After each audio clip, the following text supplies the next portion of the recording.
সুপ্রিয় চাকরি প্রত্যাশী ভাই ও বোনেরা কেমন আছেন? আশা করি অনেক ভালো আছেন।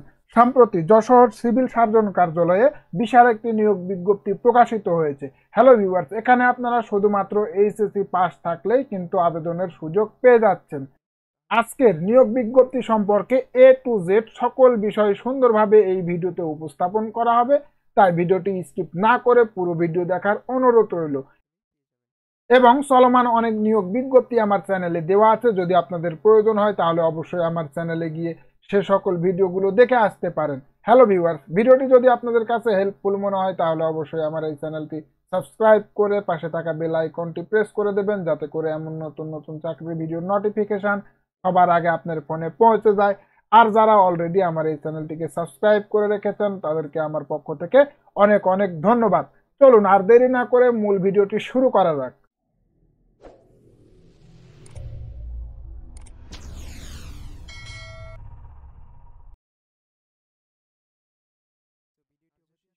প্রথম যে পদটি রয়েছে আপনারা দেখতেই পাচ্ছেন, কম্পিউটার অপারেটর। জাতীয় বেতন স্কেল 2015 অনুযায়ী গ্রেড হচ্ছে 13, বেতন স্কেল 11,000 টাকা থেকে শুরু করে 26,990 টাকা পর্যন্ত। এখানে পদসংখ্যা 3টি। শিক্ষাগত যোগ্যতা কোন স্বীকৃত বিশ্ববিদ্যালয় হতে বিজ্ঞান বিভাগে স্নাতক সমমান বা সমমানের ডিগ্রি থাকতে হবে। কম্পিউটার ব্যবহারের ক্ষেত্রে সর্বনিম্ন গতি বাংলায় প্রতি মিনিটে 25 শব্দ এবং ইংরেজিতে প্রতি মিনিটে 30 শব্দ গতি সহ, মিনিটে 25 শব্দ এবং ইংরেজিতে প্রতি মিনিটে 30 শব্দ গতি সহ সংশ্লিষ্ট বিষয়ে স্ট্যান্ডার্ড অ্যাপটিটিউড টেস্টে উত্তীর্ণ হতে হবে। দ্বিতীয় নাম্বার যে পদটি রয়েছে 60 মুদ্রাক্ষরিক কাম কম্পিউটার অপারেটর, বেতন গ্রেড 14, বেতন স্কেল 10,200 টাকা থেকে শুরু করে 24,680 টাকা পর্যন্ত। এখানে পদসংখ্যা 1টি। শিক্ষাগত যোগ্যতা কোন স্বীকৃত বিশ্ববিদ্যালয় হতে অনন্য দ্বিতীয় শ্রেণী বা সমমানের সিজিপিএতে স্নাতক বা সমমানের ডিগ্রি থাকতে হবে। কম্পিউটার ব্যবহারের ক্ষেত্রে সর্বনিম্ন গতি বাংলায় প্রতি মিনিটে 25 শব্দ এবং ইংরেজিতে প্রতি মিনিটে 30 শব্দ। স্বাদলিপি সর্বনিম্ন বাংলায় প্রতি মিনিটে 45 শব্দ এবং ইংরেজিতে প্রতি মিনিটে 70 শব্দ থাকতে হবে। তৃতীয় নাম্বার যে পদটি রয়েছে পরিসংখ্যানবিদ। এখানে বেতন গ্রেড 14, বেতন স্কেল 10,200 টাকা থেকে শুরু করে 24,680 টাকা পর্যন্ত। এখানে পদসংখ্যা 3টি। শিক্ষাগত যোগ্যতা কোন স্বীকৃত বিশ্ববিদ্যালয় হইতে পরিসংখ্যান, গণিত, অর্থনীতি বিষয়ে স্নাতক বা সমমানের ডিগ্রি। কম্পিউটার চালনায় দক্ষতা থাকতে হবে। 4 নাম্বার যে পদটি রয়েছে দেখতেই পাচ্ছেন, কিট তত্ত্বীয় টেকনিশিয়ান। এখানে বেতন গ্রেড হচ্ছে 15, বেতন স্কেল 9,700 টাকা থেকে শুরু করে 23,890 টাকা পর্যন্ত। এখানে পদসংখ্যা 2টি। শিক্ষাগত যোগ্যতা কোন স্বীকৃত বোর্ড হতে জীববিজ্ঞান সহ বিজ্ঞান বিভাগে উচ্চ মাধ্যমিক সার্টিফিকেট বা সমমানের পরীক্ষায় উত্তীর্ণ থাকতে হবে। 5 নাম্বার যে পদটি রয়েছে কোল্ড চেইন টেকনিশিয়ান। এখানে বেতন গ্রেড 15, বেতন স্কেল 9,700 টাকা থেকে শুরু করে 23,490 টাকা পর্যন্ত। এখানে পদসংখ্যা হচ্ছে 2টি। শিক্ষাগত যোগ্যতা কোন স্বীকৃত বোর্ড হতে রেফ্রিজারেশন বা এয়ার কন্ডিশনিং ট্রেডে উচ্চ মাধ্যমিক সার্টিফিকেট ভোকেশনাল পরীক্ষায় উত্তীর্ণ থাকতে হবে। 6 নাম্বার যে পদটি রয়েছে আপনারা দেখতেই পাচ্ছেন, অফিস সহকারী কাম কম্পিউটার মুদ্রাক্ষরিক। বেতন গ্রেড 16, বেতন স্কেল 9,300 টাকা থেকে শুরু করে 22,490 টাকা পর্যন্ত। এখানে পদসংখ্যা হচ্ছে 6টি।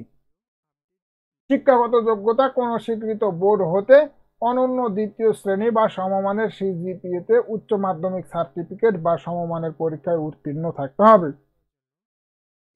কম্পিউটার ব্যবহারের ক্ষেত্রে সর্বনিম্ন গতি প্রতি মিনিটে 20 শব্দ এবং ইংরেজি প্রতি মিনিটে 20 শব্দ থাকতে হবে। 7 নাম্বার যে পদটি রয়েছে স্টোর কিপার। এখানে বেতন গ্রেড 16, বেতন স্কেল 9,300 টাকা থেকে শুরু করে 22,490 টাকা পর্যন্ত। এখানে পদসংখ্যা 7টি। শিক্ষাগত যোগ্যতা কোন স্বীকৃত বোর্ড হতে উচ্চ মাধ্যমিক সার্টিফিকেট বা সমমানের পরীক্ষায় উত্তীর্ণ থাকতে হবে। স্টোর কিপার নিয়োগের জন্য চূড়ান্ত বিবেচিত হলে সহকারী বিধি অনুযায়ী জামানত প্রদান করতে হবে। 8 নাম্বার যে পদটি রয়েছে স্বাস্থ্য সহকারী। এখানে বেতন গ্রেড হচ্ছে 16, বেতন স্কেল 9,300 টাকা থেকে শুরু করে 22,490 টাকা পর্যন্ত। এখানে পদসংখ্যা হচ্ছে 171টি। শিক্ষাগত যোগ্যতা কোন স্বীকৃত বোর্ড হতে উচ্চ মাধ্যমিক সার্টিফিকেট বা সমমানের পরীক্ষায় উত্তীর্ণ থাকতে হবে। 9 নাম্বার যে পদটি রয়েছে ড্রাইভার। এখানে বেতন গ্রেড 16, বেতন স্কেল 9,300 টাকা থেকে শুরু করে 22,490 টাকা পর্যন্ত। এখানে পদসংখ্যা হচ্ছে 4টি। শিক্ষাগত যোগ্যতা কোন স্বীকৃত বোর্ড হতে জুনিয়র স্কুল সার্টিফিকেট বা সমমানের পরীক্ষায় উত্তীর্ণ থাকতে হবে। হালকা গাড়ির চালনার হালনাগাদ বৈধ ড্রাইভিং লাইসেন্স থাকতে হবে। অভিজ্ঞতা সম্পন্ন চালকগণ অগ্রাধিকার পাবেন। হ্যালো ভিউয়ার্স, এই ছিল আজকের নিয়োগ বিজ্ঞপ্তি। নিচে আবেদনের বেশ কিছু শর্তাবলী দেওয়া আছে, আসলে সবগুলো বলা সম্ভব হচ্ছে না, আমি সংক্ষেপে আপনাদের জানিয়ে দেওয়ার চেষ্টা করব। আপনাদের যদি সকল কিছু সুন্দরভাবে জানার প্রয়োজন হয় তাহলে অবশ্যই ভিডিওটি পাস করে দেখে নেবেন। প্রথমে আমি আবেদনের বয়সসীমা সম্পর্কে জানাবো। আপনারা দেখতে পাচ্ছেন 1/3/2024 তারিখে সর্বনিম্ন 18 বছর এবং সর্বোচ্চ 30 বছর হতে হবে। তবে বীর মুক্তিযোদ্ধা, শহীদ বীর মুক্তিযোদ্ধাগণের পুত্র কন্যা এবং শারীরিক প্রতিবন্ধী প্রার্থীদের ক্ষেত্রে বয়স সীমা 32 বছর পর্যন্ত শিথিলযোগ্য। বয়স প্রমাণের ক্ষেত্রে এইচএসসি সনদপত্র, জন্ম নিবন্ধন ব্যতীত অন্য কোনো প্রশংসাপত্র অথবা এফিডেভিট গ্রহণযোগ্য হবে না। হ্যালো ভিউয়ার্স, এখানে আবেদনের শুরু এবং শেষ তারিখ আপনারা দেখতেই পাচ্ছেন। অনলাইনে আবেদনপত্রের পূরণ সংক্রান্ত নির্দেশনাবলী ও আবেদনের সময়সীমা নিম্নরূপ।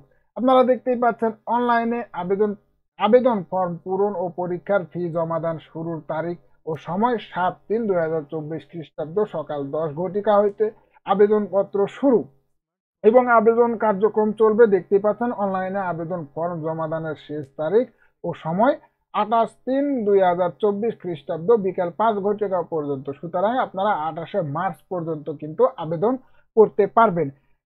উক্ত সময়সীমার মধ্যে ইউজার আইডি প্রাপ্ত প্রার্থীগণ অনলাইনে আবেদন ফর্ম সাবমিট এর সময় থেকে পরবর্তী 72 ঘন্টার মধ্যে SMS এর মাধ্যমে আবেদন ফি জমা দিতে পারবেন।